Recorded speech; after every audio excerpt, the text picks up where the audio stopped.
Regional Partnership Dialogue and Regional Preparatory Meeting for the Midterm Review of the Samoa Pathway. I'd like to first start by acknowledging the presence of some very distinguished guests. Prime Minister of Belize, the Right Honorable Dean Oliver Barrow, His Excellency Mr. Erwin LaRocque, Secretary General of the Caribbean Community, Madam Fakita Moala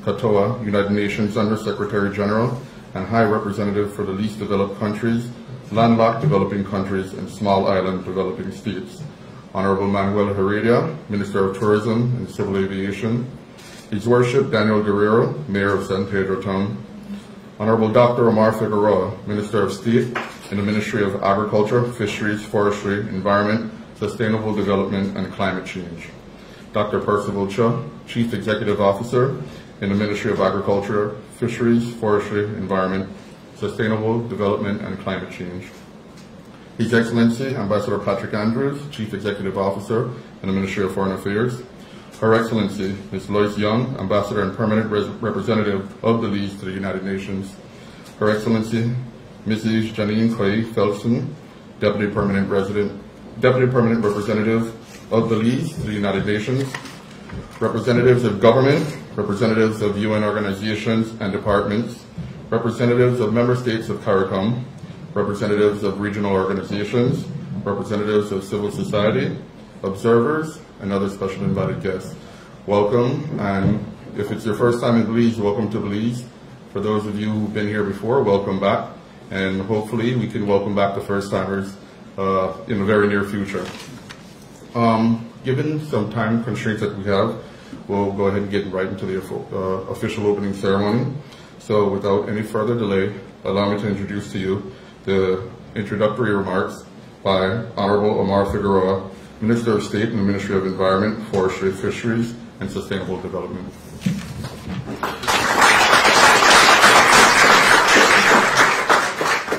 Thank you, Mr. Master of Ceremonies.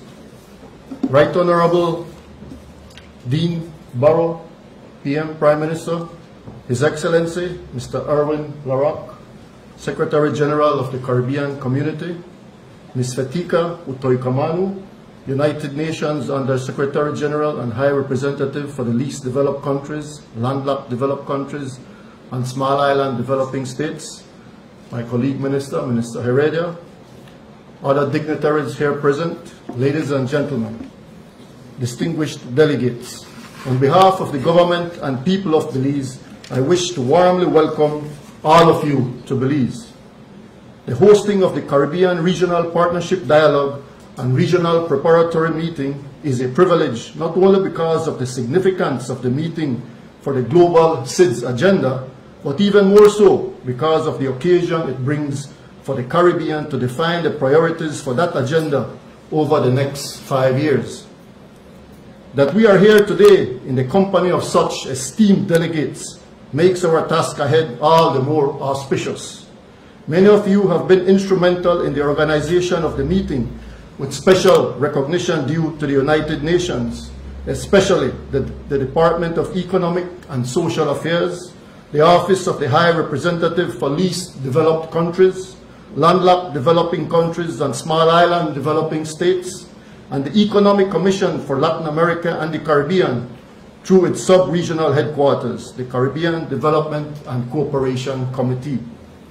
It would be remiss of me not to recognize the efforts of our own team here on the ground, coordinated by the Ministry of Foreign Affairs and supported by the Ministry of Economic Development, the Ministry of the Environment, and the Ministry of Human Development.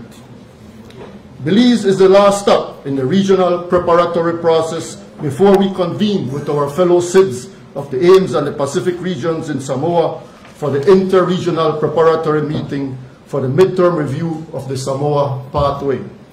The Caribbean SIDS meeting is therefore our signature moment to assess where we are, to envision where we want to go, and to define how we want to get there.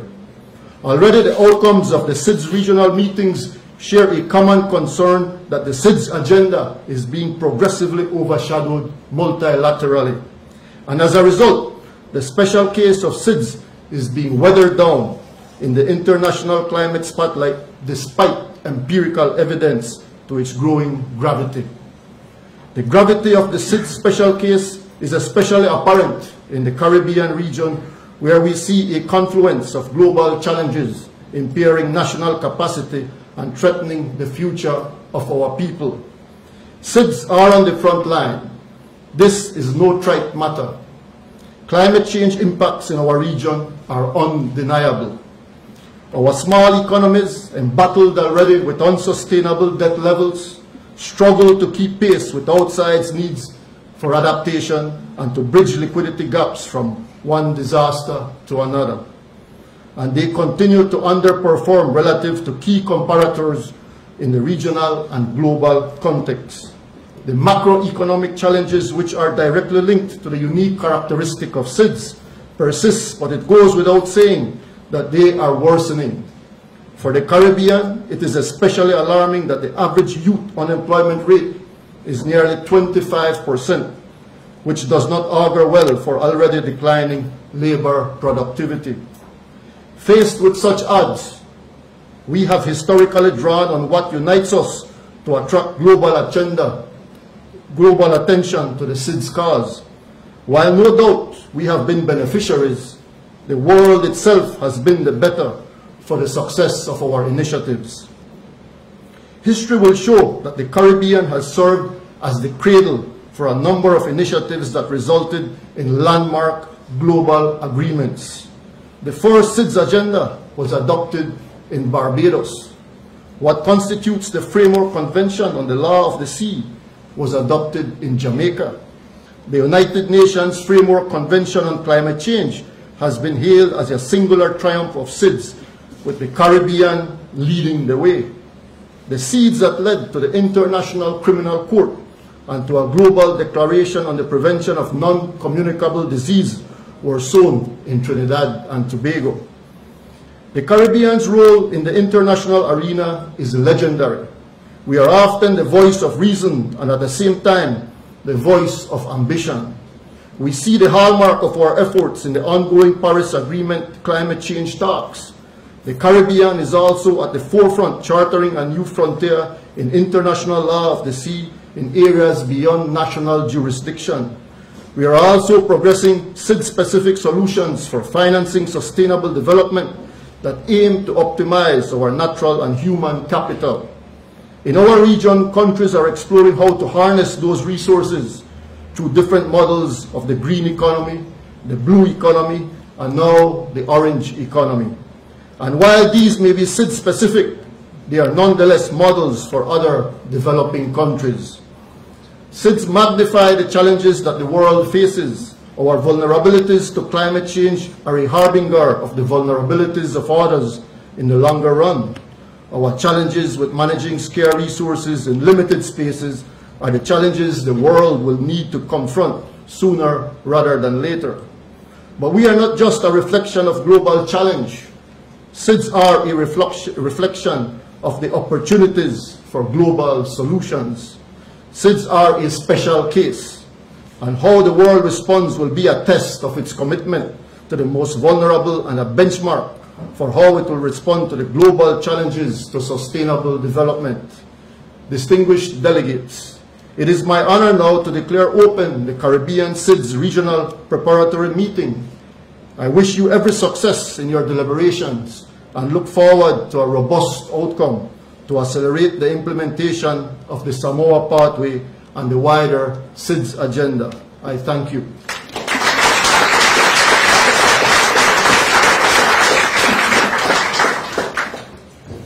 Thank you, Minister.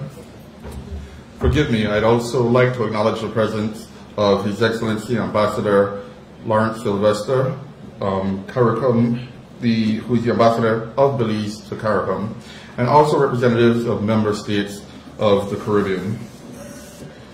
And now for remarks by Mr. Sai Navodi for the Department of Economic and Social Affairs.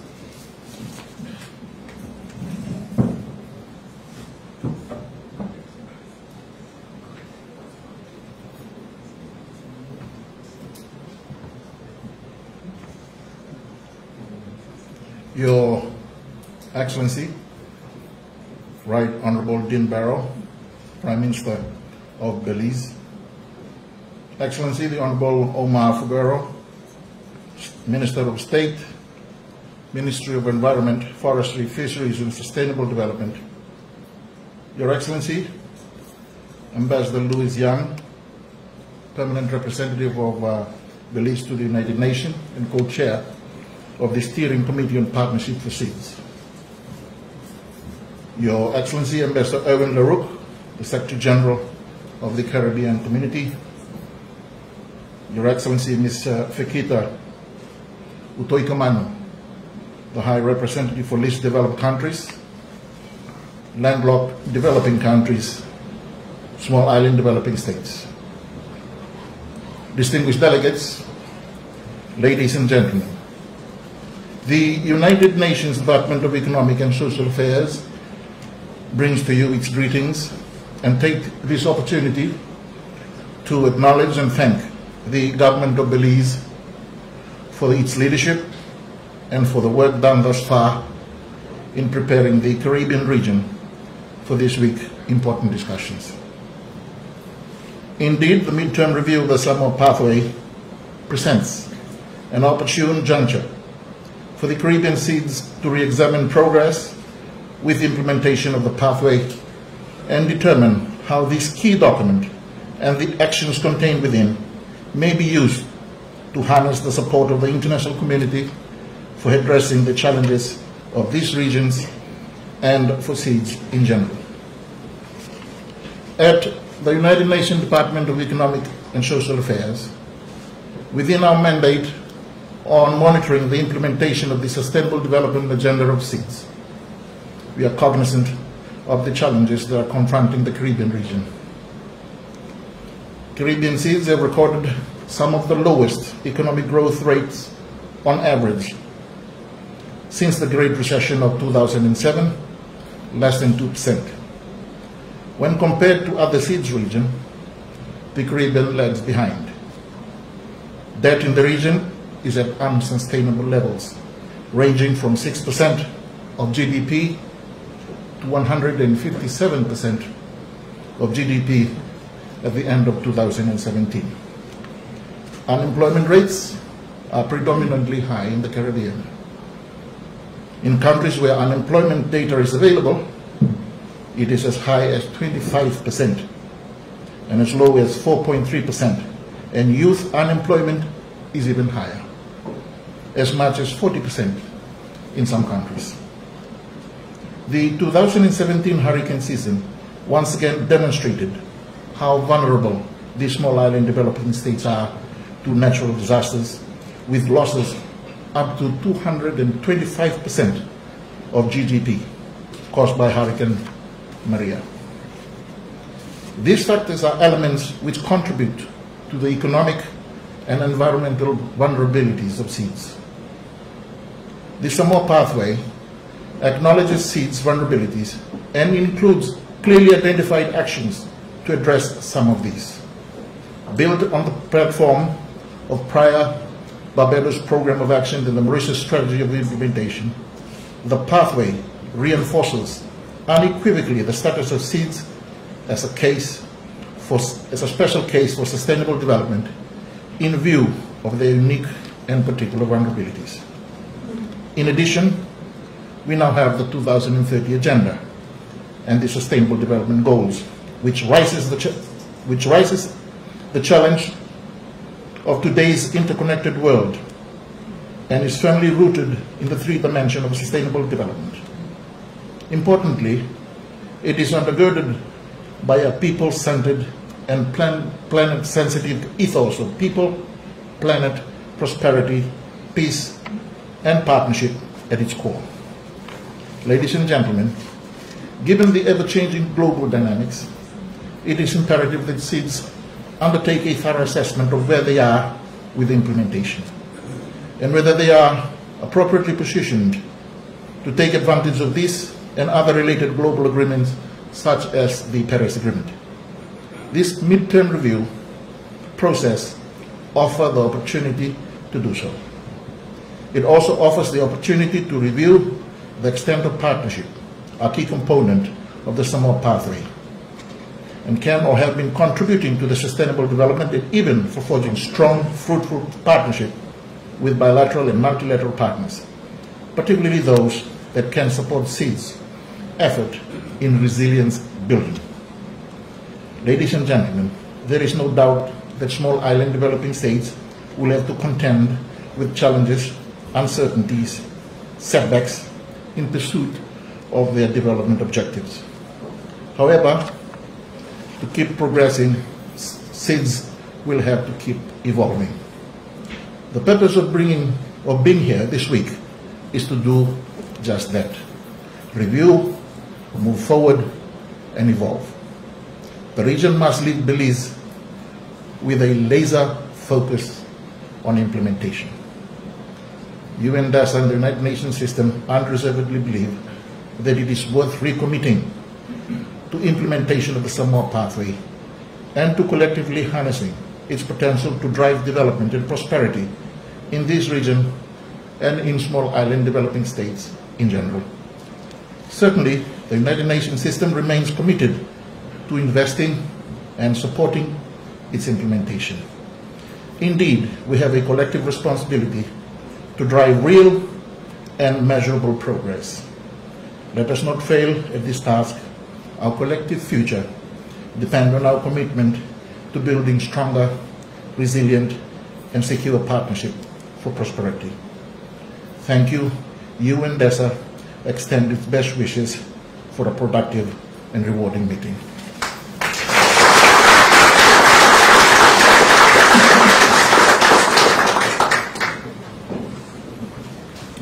Thank you, Mr. Nogori.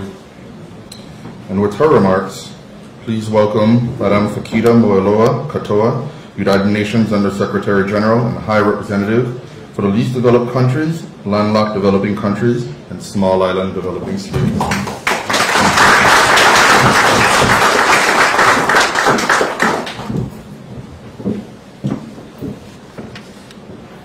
Your Excellency, the Right Honorable Dean Barrow, Prime Minister of Belize, Honorable Ministers, His Excellency Mr. Erwin Larocque, Secretary General of the Caribbean Community, Excellencies, distinguished guests, ladies and gentlemen, I'm very happy to be with you at this important meeting. First of all, I would like to extend our deep appreciation to the Government of Belize for hosting us and for the gracious hospitality accorded to us since our arrival. Thank you. Our meeting today is the final regional preparatory meeting in a round of meetings to ensure that we prepare well and with maximum participation for the midterm review of the Samoa pathway. It is a key concern of mine to ensure the strongest participation possible in this process to hear and listen to all voices. I believe our meeting today can benefit from the two preparatory meetings already held in the Ames and the Pacific region. Each region, each country do of course have specific challenges. There is and there never will be a one-size-fits-all. But what binds all of the regions is that SEEDs do remain a special case. They face very complex, very intricate situations on the road to achieving sustainable and inclusive development. Take climate change. For SEEDs, climate change is not just a change, it is truly existential issue. In your region, you know all too well, and sadly so, the existential threats posed are those by the accelerating frequency of hurricanes, which all have become even more devastating in their human and economic impact. Then there is the de-risking phenomenon. This has caused acute financial shocks, with several countries negatively affected by the cessation of correspondent banking relationships and causing severe distress to their financial sectors. There and other challenges have served to exacerbate existing vulnerabilities, including those to debt sustainability, particularly as most countries of the region are classified as middle income, limiting access to grants and other concessionary financing. The goals expressed in the Samoa pathway are more important than ever before. Their achievement also is a critical piece of the puzzle to turn the vision of Agenda 2030 into reality for all. Time is for action. We must move, and we must move fast, beyond words. The beauty of the Samoa pathway is that it constitutes a SIDS-specific international framework. It is the comprehensive blueprint for action by all stakeholders and identified by SIDS themselves. It is the SIDS' own pathway for present and future generations. But again, we must note that action, which turns words into tangible impact for people, must be accelerated. The midterm review gives the SIDS the opportunity to not only renew the emphasis on the Samoa pathway, but above all to reinvigorate commitment to action. Since the adoption of the Samoa pathway, further global agreements were concluded, and notably the 2030 Agenda for Sustainable and Inclusive Development, the Sendai Framework for Disaster Risk Reduction, and the Paris Agreement on Climate Change. These agreements are complementary in nature, and they all give high priority to issues concerning small island developing states. It is time now that the midterm review places them all in the SIDS context. And again, it is not a matter of placing words, it is a matter of looking what will take needs to put in place to accelerate action. Once more, I must encourage you all to seize this critical moment to make your voices heard, to come forward with practical action proposals and ensure we build on the progress you have made since 2014. This truly is a moment you own to set the priorities for the Caribbean to ensure that we accelerate implementation of the Samoa pathway over the next coming 5 years. We must chart a course of action that enables the full implementation of the Samoa pathway as a key building block for turning the 2030 Agenda and its Sustainable Development Goals into reality for people. Excellencies, I had the opportunity to briefly address the Caribbean Regional Partnership Dialogue earlier today. You have all heard of the saying, it takes a village. We live in times where more than ever addressing the complexity of challenges and transformations ahead can only be achieved through partnerships. This spirit of true partnership is at the core of the Samoa pathway, as it is a core element of the Barbados Program of Action as well as the Mauritius strategy. In great measure, I see OHR LLS as a conduit for you to facilitate partnerships. My office, in cooperation with SIDS, with development partners and the private sector, have increased our advocacy efforts in this regard.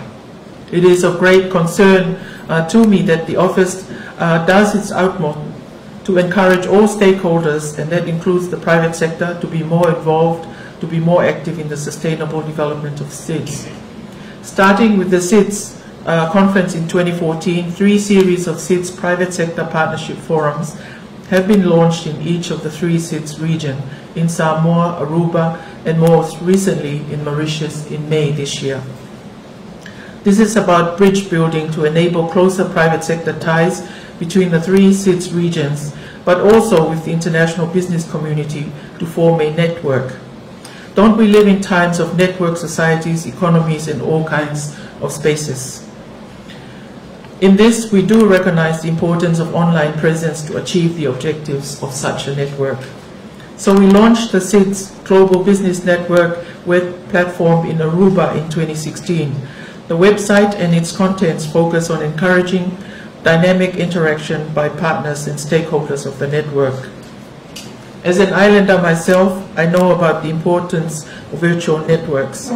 I still grew up at a time where, yes, we had networks, but none of the technological advances, now making it possible to grow networks at great speed, over great distance, and truly creative in connecting.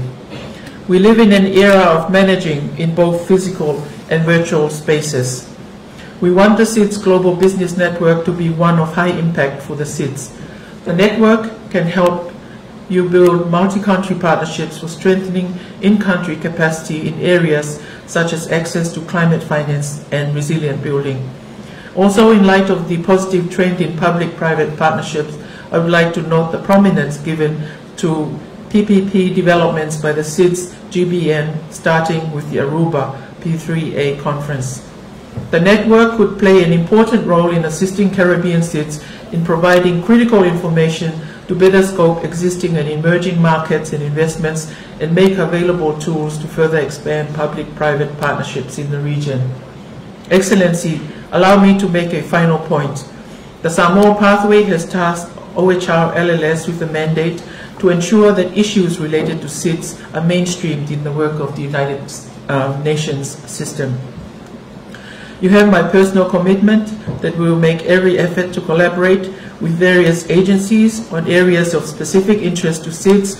For example, we're aiming to strengthen our collaboration with ECLAC to raise profile of initiatives on de-risking and debt on the global agenda. The office is also partnering with multilateral agencies such as OECD to address the serious challenges that the region is facing in relation to accessing concessionary financing and to explore the feasibility of innovative sources of financing in the region. Furthermore, we have established a network of SIDS national focal points to strengthen linkages between the national, regional, and global levels. We must bring all these levels together, and we hope to have the first meeting of the focal points on the margins of the interregional meeting in Samoa later this year. You all know of the critical importance, yet also challenges to have timely, accurate, and relevant data for your policy and decision making. So the issue of statistical capacities with a view to strengthening national statistical systems and reporting mechanisms, not only for the Samoa Pathway, but other global agreements as well, is a key topic for the meeting. Excellencies, once more I urge you to make the most of the meeting. We owe it all to the people of the SIDS to bring more than just renewed focus to SIDS agenda. We must bring them action. The United Nations is here to do everything we can to support you in addressing the challenges you face and ensure a successful outcome to the midterm review of the Samoa Pathway. Thank you very much.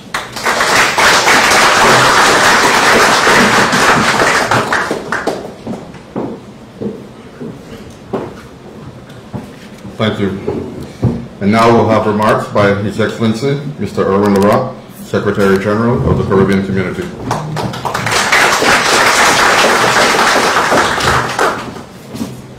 Thank you, Mr. Chairman. Right Honorable Dean Barrow, Prime Minister of Belize, Madam Yutugamani, did I say correctly? I tried my best. Representative of the UNDESA, Minister Figueroa, Honorable Minister of Tourism, Lord Mayor of San Pedro. May I please recognize my dear wife who's here with me, colleagues, delegates all. 4 years ago in Samoa, the third international conference on small island developing states, SIDS, provided an opportunity to refocus the world's attention on a group of countries that present a special case for sustainable development in view of their unique and particular vulnerabilities. The outcome document of that conference, the Samoa Pathway, recognized the need to support and invest in those nations so they can achieve sustainable development. Next year, in September, a one-year high-level session at the United Nations headquarters is being convened for a midterm review of the progress made in addressing the priorities of SIDS through the implementation of the Samoa Pathway. This regional preparatory meeting ahead of that review will allow us as Caribbean SIDS an opportunity to assess progress achieved in the implementation of the pathway and to discuss possible themes and desirable outcomes of the midterm review. It will also help to identify emerging priorities to be presented at an interregional meeting with SIDS from the Pacific and Indian Ocean regions to be held in Samoa in October. The importance of this process was noted by the CARICOM heads of government at their recent meeting in Jamaica. In doing so, they expressed concern at the slow pace of implementation of the Samoa Pathway. They agreed that we must work closely with the international community to take the necessary action to build the environmental, social, and economic resilience of SIDS. We must also remain steadfast in promoting the interests of SIDS, particularly as there are signs that this categorization of nations like ours is being challenged. It was in the Caribbean 24 years ago that the SIDS grouping had its origin with the Barbados Program of Action in 1984.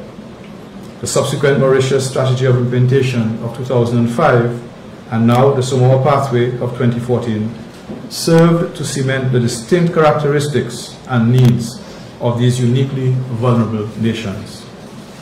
The smoldering erosion at the international level of the attention placed on SIDS is a matter of grave concern. It has played its part in hindering the implementation of the pathway through the lack of resources and capacity. Further, our community is faced with the question of whether our member states should get special treatment as SIDS because of their classification as middle-income countries. This must be responded to vigorously.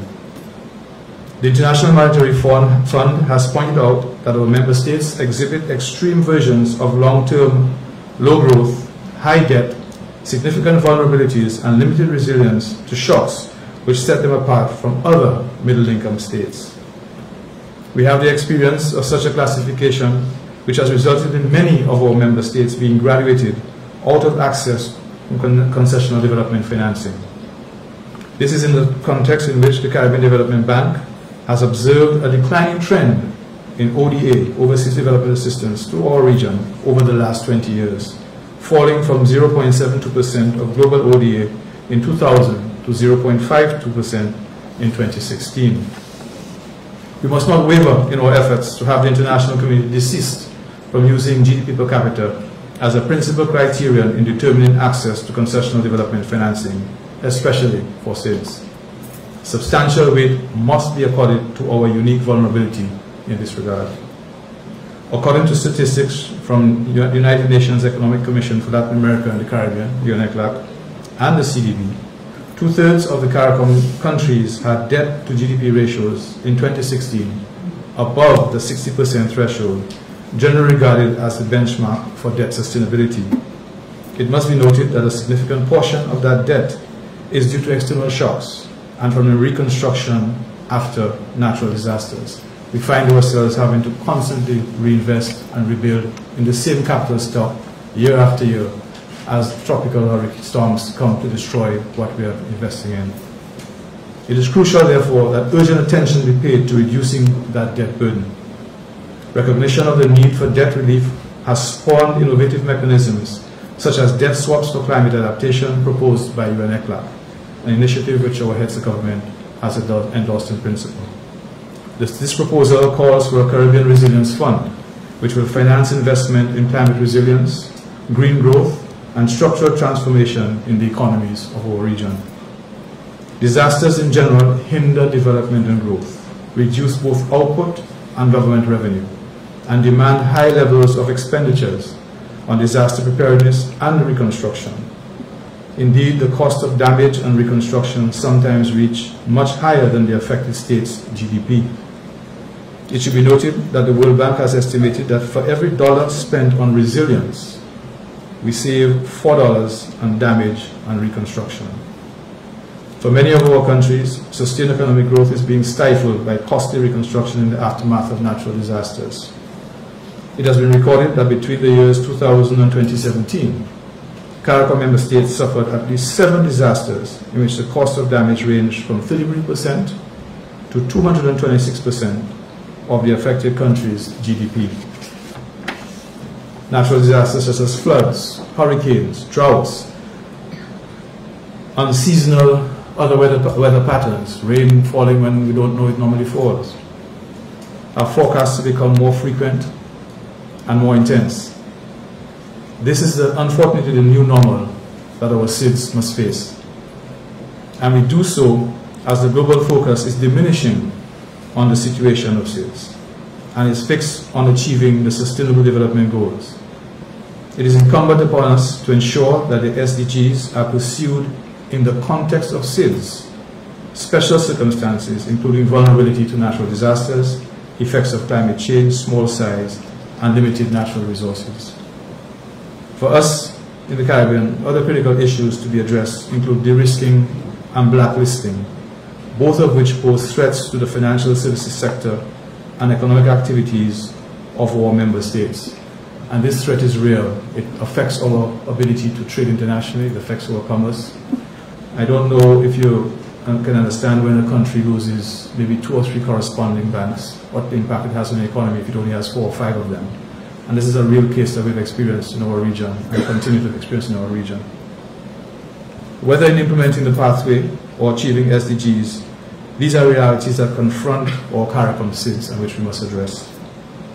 We must therefore at this session hone our strategy to collaborate with our partners in the Indian Ocean and Pacific states to support our positions so that the unified strength of all the SIDS go forward to the high-level meeting in 2019.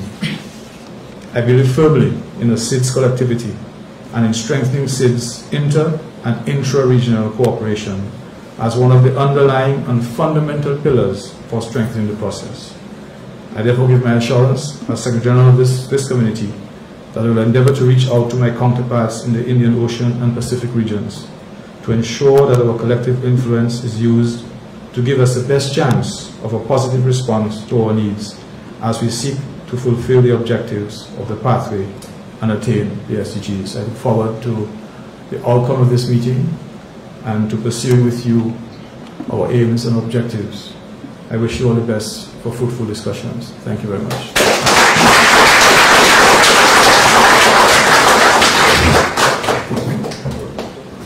Thank you, Ambassador. With the official address for the opening ceremonies, it is my pleasure to introduce to you Prime Minister of Belize, Right Honorable Dean Barrow.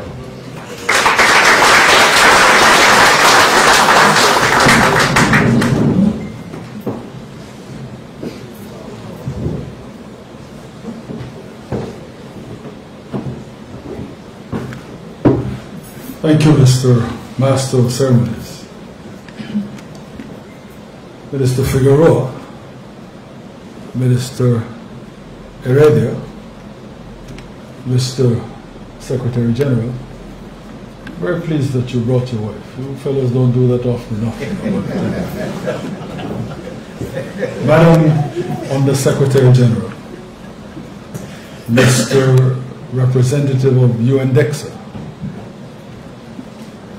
Mr. Mayor of San Pedro Town, Your Excellencies, distinguished delegates. Only half a mile from where you sit, the Belize Barrier Reef extends north and south along Belize's coastline.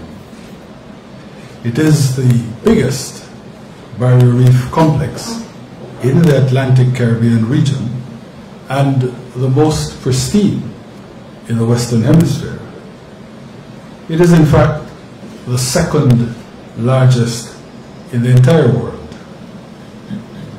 This barrier reef is one of Belize's greatest resources, acting as an incubator for the fish and marine life that sustain the livelihoods of some 200,000 Belizeans. It is a natural wonder which draws visitors from near and far. It is as well a breakwater against the destructive power of waves and a refuge for endangered species. It is part of our patrimony, a national icon that links generations past, present, and future. It was also some time ago declared a UNESCO World Heritage Site, a fitting tribute to its ecosystemic longevity and diversity. It should come as no surprise, therefore, to hear that Belizeans have defended the environmental integrity of the reef and its resources, especially through conservation measures. We have long surpassed the international goals for establishment of marine protected areas, with 21% of our territorial waters under some level of protection. That is double the international target of 10% by 2030.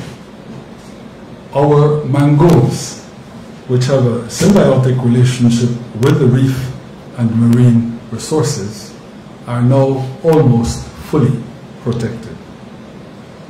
And recently, to complete the circle, my government has legislated a ban on offshore oil exploration.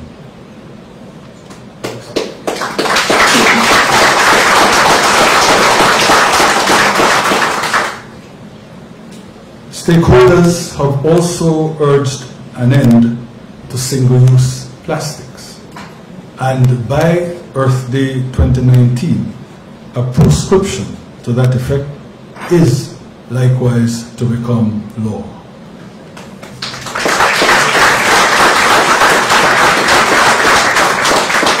There are then huge conservation gains that Belize, like the rest of the Caribbean, has made. But a moment's reflection makes clear that there is no room for complacency.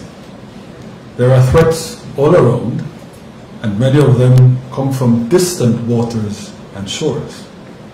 Thus, the Caribbean Sea grows warmer and more acidic, not as a result of our actions, but because of the industrialized world's concentrations of carbon dioxide and other greenhouse gases.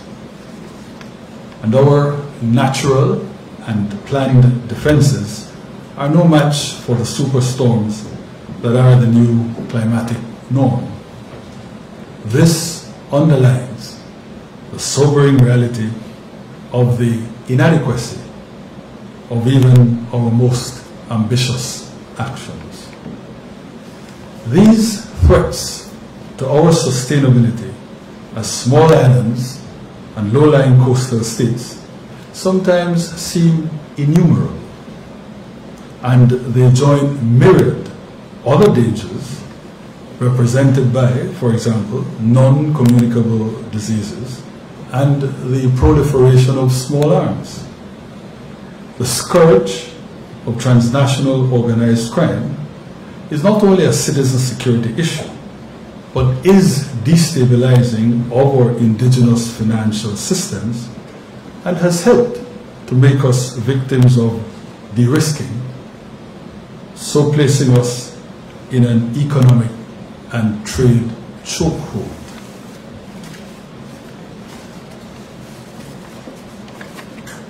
Now,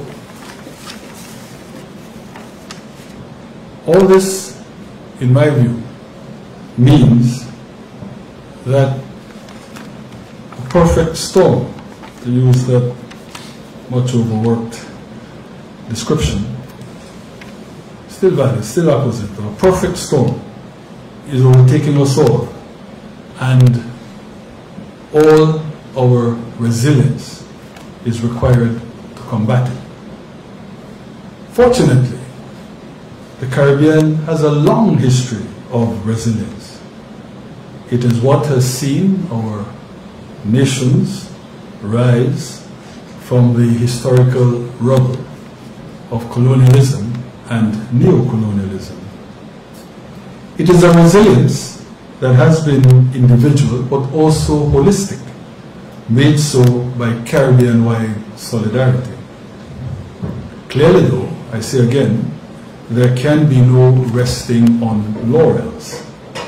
As the challenges are unceasing, so must the struggle be.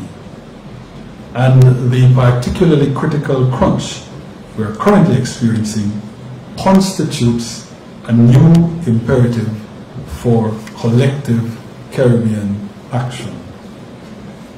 Working together in the required deliberate manner, we have already successfully placed the special case of small island developing states on the international agenda as a matter of international priority. The 1994 Barbados Programme of Action today serves as the foundational document defining the SID's agenda for sustainable development. And it has, of course, since been expanded with the Mauritius strategy that is, for implementation, and now the Samoa pathway. As evidenced in the breadth of the SIDS agenda 25 years since Barbados, the SIDS special case has had to be dynamic as our development challenges have become more and more acute. So the brief has been filed,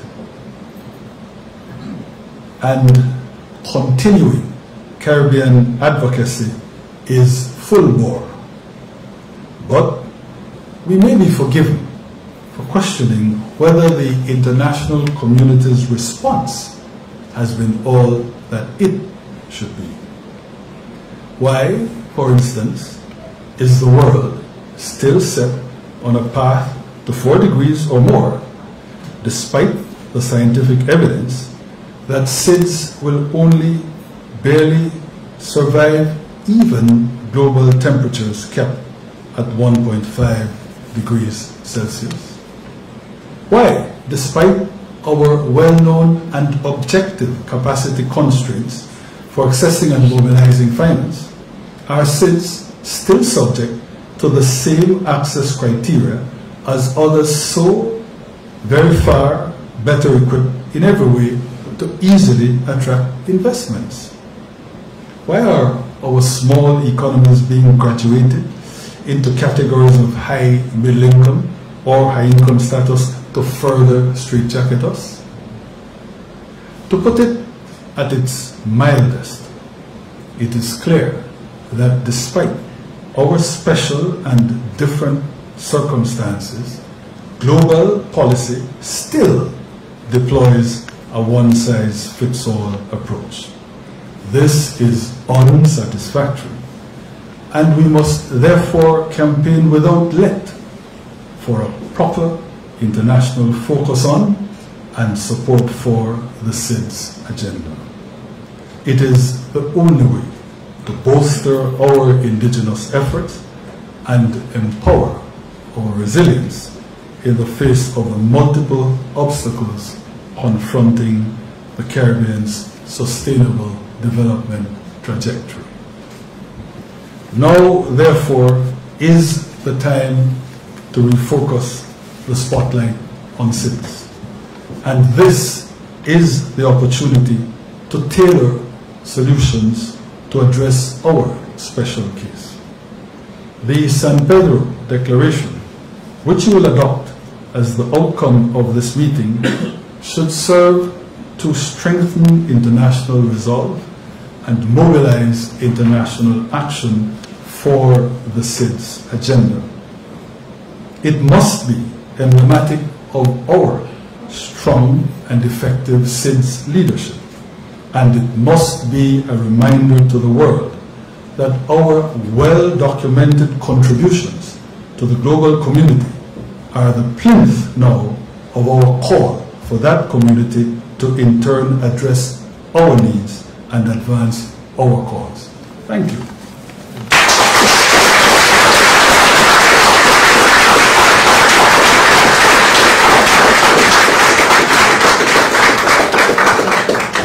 Thank you, Prime Minister. And that now brings us to the close of the official opening ceremony. All of you, enjoy the rest of your stay in our jewel of a country, Belize. Thank you very much. Have a wonderful day.